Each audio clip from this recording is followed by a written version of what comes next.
ബൈബിളിലെ യോനയുടെ കഥയെക്കുറിച്ചാണ്.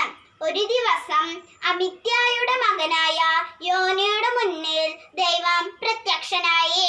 നിനവയ്ക്ക് പോയി അവിടുത്തെ ജനങ്ങളോട് അവരുടെ ദുഷ്പ്രവർത്തികൾ അവസാനിപ്പിക്കണമെന്ന് പറയാൻ ആവശ്യപ്പെട്ടു.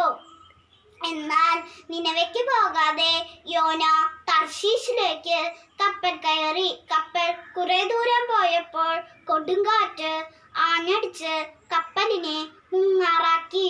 ദൈവത്തെ പേടിച്ച് കപ്പലിന്റെ അടിത്തട്ടിൽ ഉറങ്ങുകയായിരുന്നു യോന.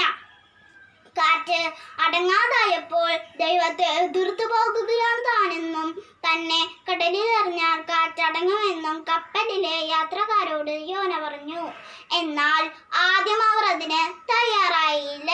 കാറ്റ് കൂടിയപ്പോൾ വേറെ വഴിയൊന്നുമില്ലാതെ അവർ യോനയെ കടലിൽ എറിഞ്ഞു. ഉടനെ കാറ്റും കോളും അടങ്ങി. കടൽ ശാന്തമായി. ദൈവം വലിയൊരു തിമിംഗലത്തെ അയച്ചു. അത് യോനയെ വിഴുങ്ങി. യോനയുടെ ജീവൻ രക്ഷിച്ചു. യോന 3 രാത്രിയും 3 പകലും മീനിന്റെ വയറ്റിൽ കിടന്നു പ്രാർത്ഥിച്ചു. ദൈവം യോനയുടെ പ്രാർത്ഥന കേട്ടു. തിമിംഗലത്തോട് യോനയെ കടലിൽ തുപ്പുവാൻ കൽപ്പിച്ചു. യോന ദൈവം കൽപ്പിച്ചതുപോലെ നിനവയ്ക്ക് പോയി 3 ദിവസം തെരുവുകളിൽ നടന്ന് ദൈവവചനം പ്രസംഗിച്ചു. ഇത് കേട്ട് ജനങ്ങൾ മാനസാന്തരപ്പെട്ട് ദൈവത്തിലേക്ക് തിരിഞ്ഞു. അതുകൊണ്ട് ദൈവം നിനവയെ നശിപ്പിച്ചില്ല.